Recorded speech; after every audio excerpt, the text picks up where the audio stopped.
Emily Thompson had always believed she understood the architecture of her marriage.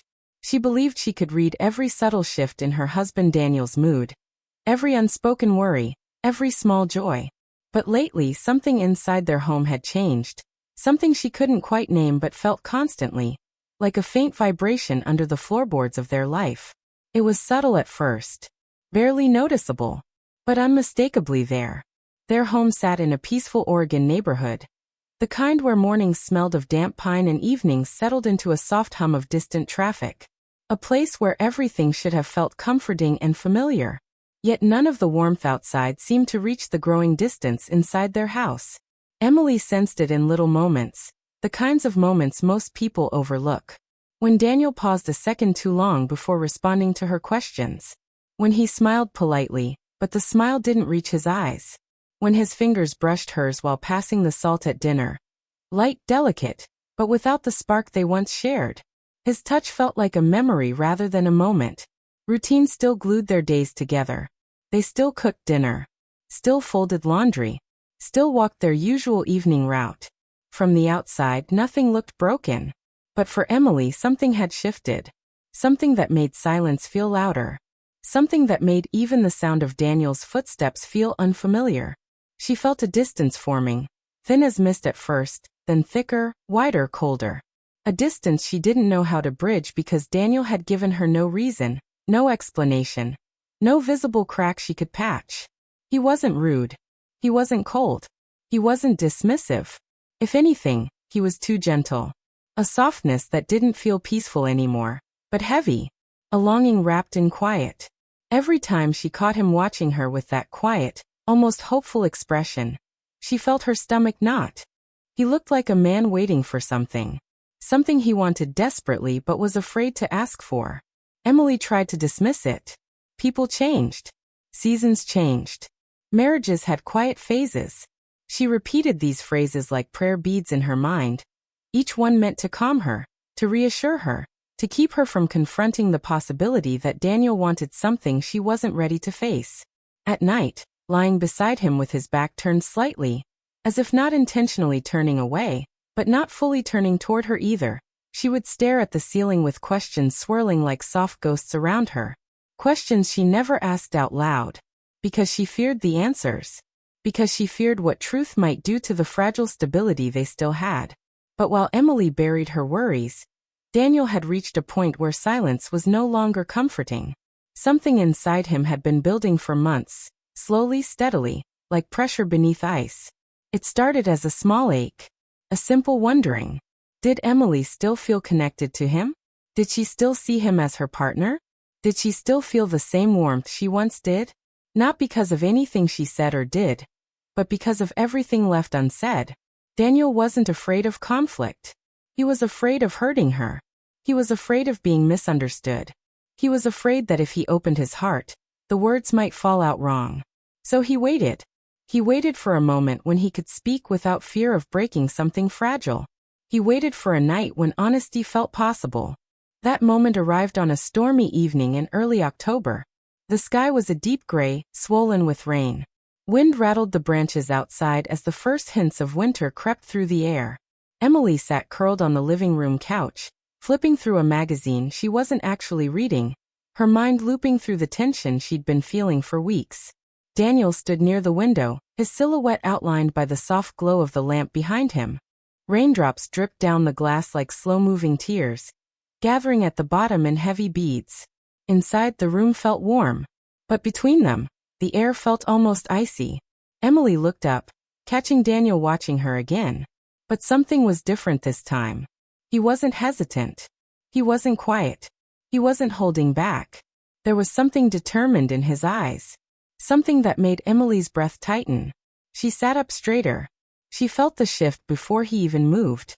Daniel stepped away from the window and walked toward her slowly, the soft thud of his footsteps muted by the carpet.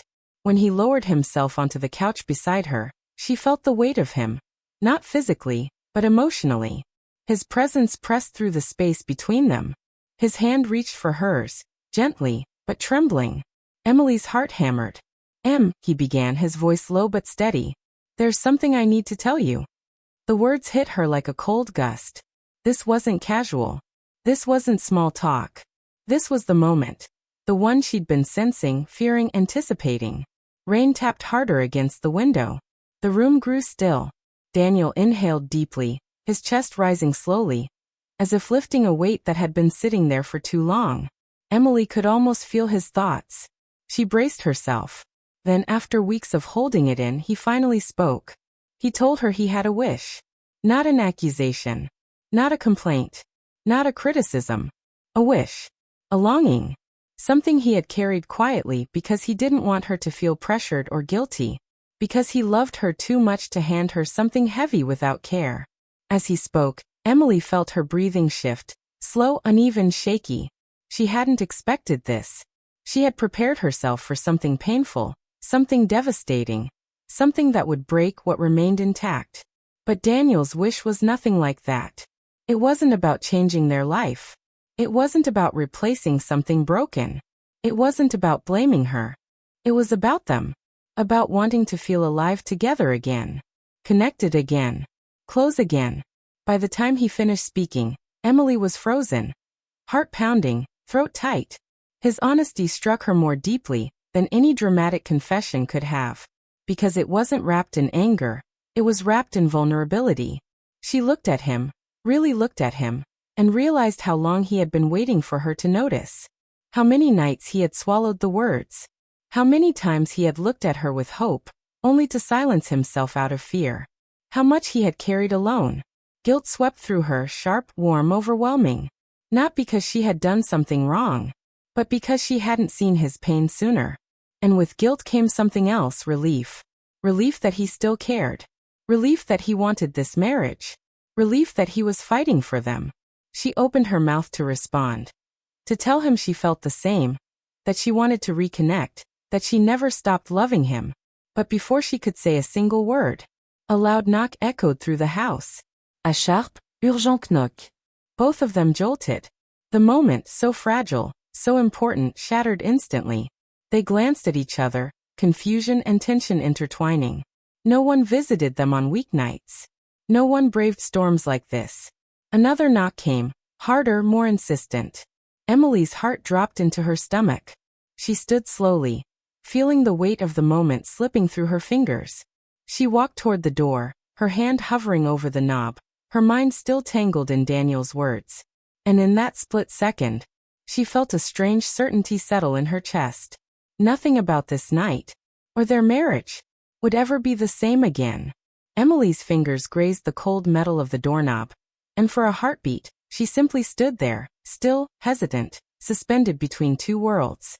Behind her sat Daniel, his confession still hanging in the air like a fragile lantern flame. Before her stood the unknown, knocking with a force that felt like destiny demanding entry. The rain hammered relentlessly against the roof, wind pushing against the house as if urging her to open the door. Emily swallowed, her throat dry, her pulse thundering in her ears. She turned the knob. The door creaked open. And there, standing on the porch beneath the storm's heavy curtain, was a woman. A woman Emily didn't recognize. Her dark hair clung to her face, soaked from the rain.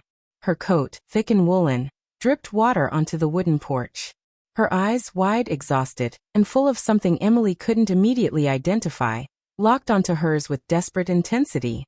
For a moment, both women froze, as though even the storm paused to listen.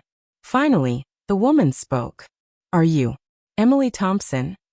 Her voice trembled, not from the cold, but from something deeper, something that made Emily's stomach tighten. "Yes," Emily managed softly. "Can I help you?" The woman exhaled shakily, her shoulders sagging with relief and fear. "I'm sorry for showing up like this. I know it's late, and the weather is awful, but..." She swallowed hard. "I didn't know where else to go." Emily blinked. Confusion washed through her. "Do we know each other?" Before the woman could respond, Daniel appeared beside Emily, drawn to the doorway by instinct. His presence made the woman's eyes flicker, recognition flashing there like a spark. She knew him. Emily felt her chest tighten again. "Daniel," the woman whispered, barely audible. "You probably don't remember me. But I remembered you." Daniel's brows pulled together, concern twisting across his features. Emily looked between the two of them. Daniel, do you know her? He shook his head slowly, genuinely unsure. I don't think so. I'm sorry, who are you? The woman hesitated, her fingers tightening around the strap of a soggy satchel hanging from her shoulder. My name is Claire, she said softly. Claire Morgan. The name didn't trigger anything in Emily's mind. But Daniel's expression shifted subtly, not shock, not recognition exactly, but something unsettled. Emily instantly picked up on it. Her heart fluttered with unease. Claire continued, her voice shaking. I need help. And you're the only people I could think of, because of something that happened years ago. Something you didn't even know you did. Emily and Daniel exchanged a bewildered look. Please, Claire said, her voice breaking in the middle. Please, can I come in? Just for a moment. I wouldn't be here unless I truly had nowhere else left to go. Rain surged louder as if urging them to decide quickly. Emily stepped aside. Come in. Claire entered slowly, dripping water onto the hardwood. Her hands trembled as she untied her coat and held it awkwardly, unsure where to put it. Daniel fetched a towel from the hallway closet. Emily watched him closely, noticing the slight furrow in his brow. The same one he wore when his mind was spinning. Claire wiped her face, her breath still shaky. Can I sit? She asked softly. Of course, Emily said, guiding her toward the living room. Claire sat on the very couch where, only minutes earlier, Emily and Daniel had been on the verge of healing something delicate and fragile. Now Claire sat there, an uninvited storm inside a storm. Emily lowered herself into the chair opposite her, while Daniel sat beside Emily, their knees almost touching. Silence filled the room. Claire stared at her hands for a long moment before speaking. I wasn't sure I should come, she began. But I didn't know where else to go. You'd saved me once. Emily exchanged another look with Daniel, this time sharper, more confused. Saved you? Emily repeated gently. How? Claire inhaled deeply, steadying herself. Years ago, she said. I was 17. My home life was not good. I ran away. I was scared, alone, and didn't know how to survive. I ended up trying to sleep in the back of a grocery store in town. Emily leaned in slightly. One night, a couple walked past the alley. They didn't see me at first. But then the woman, who looked a little like you, Emily, noticed me. She told the man, and they came over. Claire swallowed. They didn't ask questions. They didn't judge me. They just helped. Emily's eyes widened slightly. They weren't old enough at the time to have known Claire. But Daniel suddenly inhaled sharply. Emily turned to him. Daniel. He stared forward, eyes distant. I remember, he whispered. It was a long time ago. Before I met you, Emily. I was in Oregon for a conference. There was a girl in an alley outside a small grocery store. She looked terrified. The woman I was dating then, Marissa, was the one who noticed her. He turned to Claire slowly. That was you. Tears filled Claire's eyes instantly. You gave me money for food, she said softly. You told me I deserved better than what I was running from. And right before you left, you handed me your business card. You said, if you ever need help, and you have no one else, call me. Daniel's face slackened, guilt threading into his features. I remember giving her my card, he murmured. But I never expected that I'd show up 12 years later. Claire smiled sadly. I know. But everything fell apart again. And your words were the only ones I held on to. Emily felt her heart soften. Claire looked exhausted. Broken. Lost. But something still didn't add up. Emily's voice remained gentle, but cautious. What happened, Claire? Why come now? What's going on? Claire wiped a tear from her cheek. I'm being followed, she whispered. And I think someone wants to hurt me. Emily's breath caught. Daniel's posture stiffened. And I didn't know where else to go. Claire choked out again. I'm sorry. I'm so sorry for showing up like this. But I remembered your kindness. And I hoped, prayed, that maybe you'd help me again. Emily felt a chill run through her.